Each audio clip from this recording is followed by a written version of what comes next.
बिस्मिल्लाहिर्रहमानिर्रहीम। स्टूडेंट्स, हम class 11th chapter number 10 start कर चुके हैं, जिसके लेक्चर नंबर 1 में हमने इस चैप्टर के बेसिक कॉन्सेप्ट को डिस्कस किया था। आज के इस लेक्चर नंबर 2 में हम सिर्फ और सिर्फ ये एक टेबल तैयार करेंगे। याद रहे कि ये टेबल आपके एंटी टेस्ट के पॉइंट ऑफ व्यू से बहुत इंपॉर्टेंट है, तो इसीलिए आपने इसको अच्छे तरीके से तैयार करना है। स्टार्ट करते हैं जी इस डायग्राम से।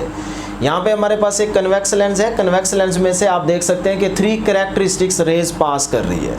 तो इन 3 कैरेक्टरिस्टिक्स रेज के लिए आपने ये 3 पॉइंट्स याद रखने हैं। तो सबसे पहले देखते हैं जी नंबर 1 वाला point, ray incident on optical centre will pass straight. तो यहाँ पे आप देख सकते हैं जो रे 1 है ये इस लेंस के ऑप्टिकल सेंटर से पास होते ही सीधी निकल जाएगी। तो ये रे 1 के लिए आपने याद रखना है। उसके बाद है जी नंबर 2 पे ray coming parallel to principal axis. जो रे 2 है ये पैरेलल आ रही है प्रिंसिपल एक्सिस के। ये ग्रीन वाली लाइन प्रिंसिपल एक्सिस की है ना, तो प्रिंसिपल एक्सिस के ये रे 2 पैरेलल आ रही है। फिर इस लेंस में से इंटर होते ही ये क्या कर जाएगी, रिफ्रैक्ट कर जाएगी। याद रखिएगा आफ्टर रिफ्रैक्शन ये इस प्रिंसिपल फोकस में से गुजरेगी। तो यहाँ पे वही चीज़ लिखी हुई है कि will pass through the focus, कि इस लेंस में से पास होने के बाद ये फोकस में से गुजरेगी। फोकस में से पास होते ही सीधी निकल जाएगी। ठीक है जी, ये रे 2 के लिए आपने याद रखना है। उसके बाद है नंबर 3 पे ray passing through focus will become parallel to principal axis after refraction. Ray 3 जो है ये इस फोकस में से पास करेगी। फोकस में से पास करते ही ये सीधी लेंस में इंटर होगी। लेंस में इंटर होने के बाद यहाँ पे देख सकते हैं ये रिफ्रैक्ट हो जाएगी। तो आफ्टर रिफ्रैक्शन ये 3rd वाली रे प्रिंसिपल एक्सिस के पैरेलल हो जाएगी। तो ये 3 पॉइंट्स आपने याद रखने थे इस डायग्राम से। उसके बाद आपको पता है कि लेंस से लेके ऑब्जेक्ट तक का डिस्टेंस क्या होता है, P, और जहाँ पे आपका इमेज बनता है, जहाँ पे सारी रेज आपकी क्या हो रही होती है, कन्वर्ज हो रही होती है। तो यहाँ पे आपका इमेज बनेगा, तो यहाँ इमेज से लेके लेंस तक का डिस्टेंस क्या होता है, Q, और इस ऑप्टिकल सेंटर से लेके फोकस तक का डिस्टेंस क्या होता है, फोकल लेंथ। तो ये चीज़ें आपको प्रीवियस टॉपिक के अंदर बताई गई है। अब हम चलते हैं जी इस टेबल की तरफ। तो स्टूडेंट्स, टेबल के अंदर कुछ इंपॉर्टेंट प्रॉपर्टीज़ आपने याद रखनी है। एग्जाम्पल दे देता हूँ कि जब आपका ऑब्जेक्ट F पे होगा तो इमेज कैसे बनेगा, जब ये वाला ऑब्जेक्ट F और 2F के बीच में होगा तो इमेज कैसा बनता है, या फिर ये वाला ऑब्जेक्ट 2F पे होगा तो कैसे बनेगा, ये ऑब्जेक्ट अगर इन्फिनिटी पे हो तो इमेज कैसा बनता है। ये सारे आपके MCQs हैं, तो उन्हीं चीज़ों को हमने यहाँ पे टेबल में मेंशन किया हुआ है। तो देखते हैं जी properties of images form by a convex या कन्वर्जिंग लेंस। तो कन्वेक्स लेंस को यूज़ करते हुए ये टेबल तैयार किया गया। तो सबसे पहले है जी पोजीशन ऑफ ऑब्जेक्ट में P ग्रेटर देन 2F, यानी कि जो ऑब्जेक्ट डिस्टेंस है ये 2F से ग्रेटर होगा। तो एक सिंपल सी बात बन गई कि जो ऑब्जेक्ट है ये 2F के बियॉन्ड पड़ा होगा, उससे पीछे पड़ा होगा। तो इसकी डायग्राम यहाँ पे देखिएगा, यहाँ तक है ना 2F, तो देख सकते हैं आप ऑब्जेक्ट यहाँ 2F से बियॉन्ड पीछे पड़ा है। तो इसका मतलब P जो है, P ऑब्जेक्ट डिस्टेंस यहाँ से लेके यहाँ तक होता है, वो P इस 2F से ग्रेटर है। तो ये पहली कंडीशन बन गई। तो अब जब ये वाली सिचुएशन होती है तो फिर इमेज कैसा बनता है, तो याद रखिएगा इमेज जो है वो F और 2F के बीच बनेगा, बिटवीन F एंड 2F। तो यहाँ पे आप देख सकते हैं अगर ऑब्जेक्ट 2F से पीछे पड़ा हो तो जो इमेज बन रहा है वो F और 2F के बीच में बन रहा है। ठीक है, बिटवीन F एंड 2F आपका इमेज बनेगा। ठीक है, अब वो इमेज कैसा होगा, टाइप ऑफ इमेज देखिएगा जी। इमेज कैसा है आपका, रियल है, क्योंकि कन्वेक्स लेंस से आगे बन रहा है इमेज। अगर आगे बने तो रियल, अगर पीछे बने तो वर्चुअल। तो इसका मतलब इमेज क्या है, रियल। तो पहला पॉइंट आ जाएगा जी इमेज रियल है। दूसरे नंबर पे है इन्वर्टेड। तो यहाँ पे देख सकते हैं ऑब्जेक्ट का साइज ऊपर की तरफ है, यहाँ पे आप एरो देखें तो नीचे की तरफ है, तो इसका मतलब उलट है, तो ये इन्वर्टेड होगा। तो इसीलिए इमेज क्या है, इन्वर्टेड। और 3rd नंबर पे देख सकते हैं डिमिनिश्ड है इमेज। अब डिमिनिश्ड का मतलब क्या है, डिमिनिश्ड का मतलब है जी जो आपके इमेज का साइज है ये ऑब्जेक्ट के साइज से स्मॉल है, छोटा है। तो अगर इमेज का साइज ऑब्जेक्ट के साइज से छोटा हो तो इसका मतलब होता है इमेज क्या है, डिमिनिश्ड है। क्लियर हो गया जी।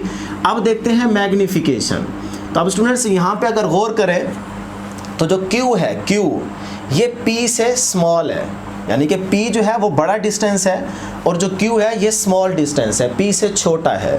तो अगर Q P से छोटा है तो इसका मतलब मैं यहाँ पे कह सकता हूँ इस फार्मूले को देखते हुए कि Q स्मॉल है P से, अगर क्यू पी से स्मॉल है तो क्यू ओवर पी की जो रेशो होगी वो 1 से क्या होगी, लेस होगी। तो अगर क्यू ओवर पी की रेशो 1 से लेस होगी तो इसका मतलब मैग्निफिकेशन भी 1 से क्या होगी, लेस होगी। तो इसीलिए मैग्निफिकेशन यहाँ पे क्या होगी, लेस देन 1। तो ये था जी हमारे पास पहला केस। अब इसी तरह से स्टूडेंट्स जितने भी बाकी हम केस डिस्कस करने वाले हैं ये आपने तैयार करने, लेकिन साथ साथ आपने डायग्राम खुद बनानी है। मैंने सिर्फ यहाँ पे 2 की डायग्राम बनाई है, एक आपको समझा दिया, दूसरा तीसरा चौथा पांचवा आपने खुद बनाना है इसकी डायग्राम। उसके बाद सेकेंडली देखते हैं जी प्लेस्ड एट इन्फिनिटी, यानी कि जो आपका ऑब्जेक्ट है वो अगर इन्फिनिटी पे रखा गया हो। अब इन्फिनिटी कहाँ पे होगा, 2f से पीछे पीछे चलते हैं वो पीछे इन्फिनिटी पे, तो इसका मतलब ऑब्जेक्ट अब इन्फिनिटी पे होगा, कहीं बहुत पीछे होगा।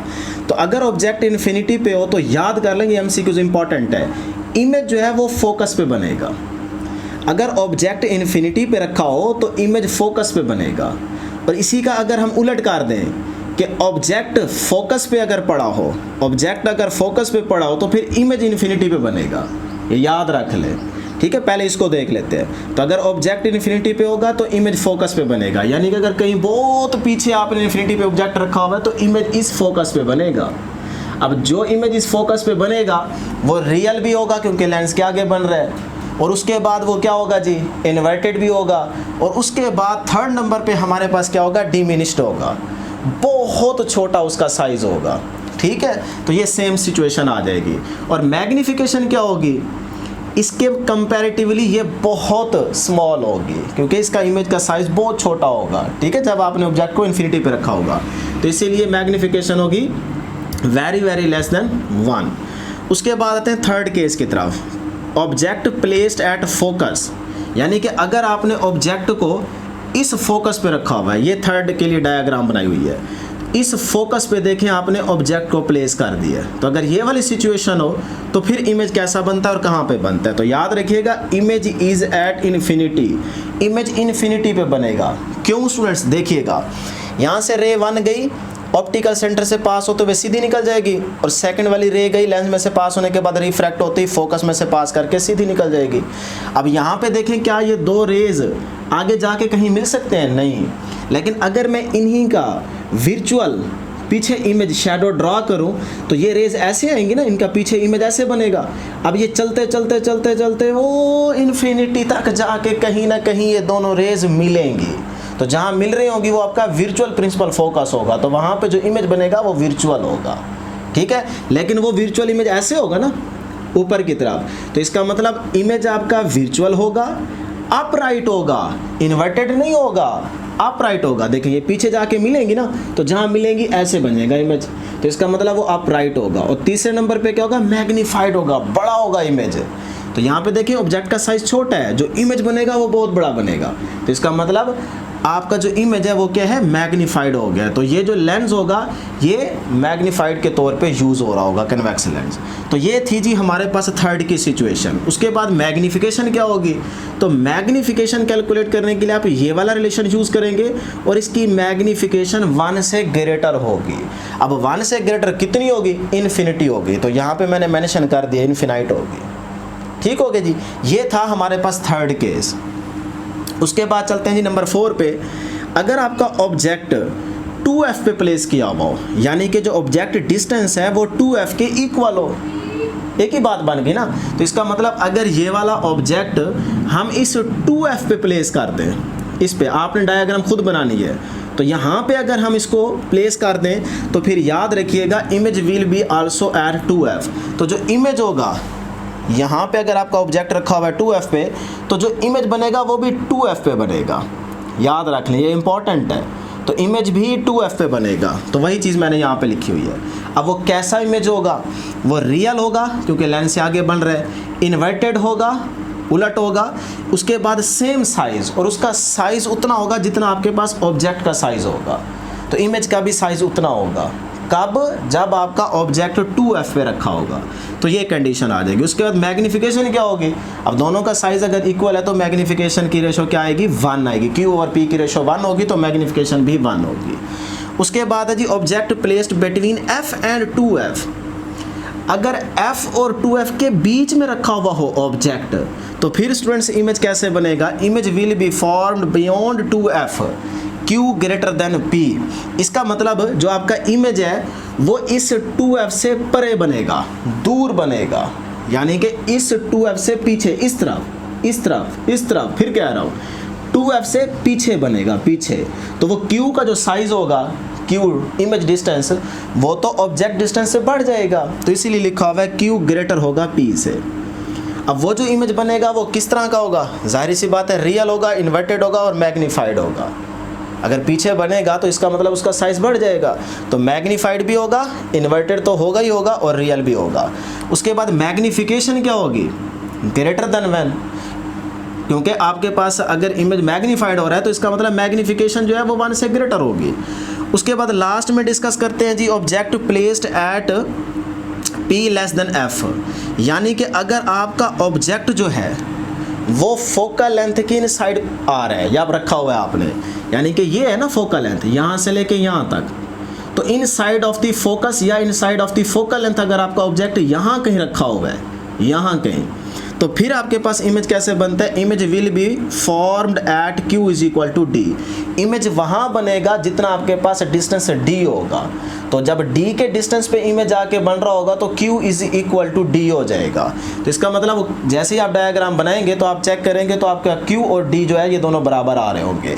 कब, जब आपका ऑब्जेक्ट जो है वो इस ऑप्टिकल सेंटर और फोकस के बिटवीन कहीं यहाँ रखा होगा, तो ये बन जाएगी जी सिचुएशन। अब वो इमेज कैसा होगा, वो इमेज वर्चुअल होगा। ये वाला केस हम सिंपल माइक्रोस्कोप में डिस्कस करते हैं, तो वहाँ पे हम डिस्कस करेंगे, इसकी डायग्राम बनाएंगे।